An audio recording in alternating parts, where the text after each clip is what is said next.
This is how you mount the goggle and fit the head support to absorb impact from positions and decelerations. Ask the patient to lean the head slightly forward to receive and hold the goggle.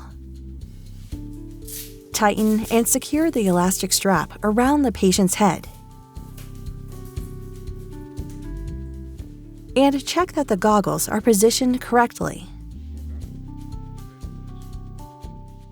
Press the hydraulic release button to lower the head support into the correct position. The cushions must be in an oblique upward position and aligned with the patient's ears.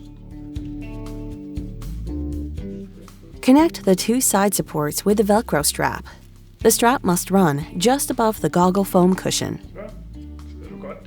Now, tighten the adjustment screws simultaneously until the cushions hold the patient's head comfortably.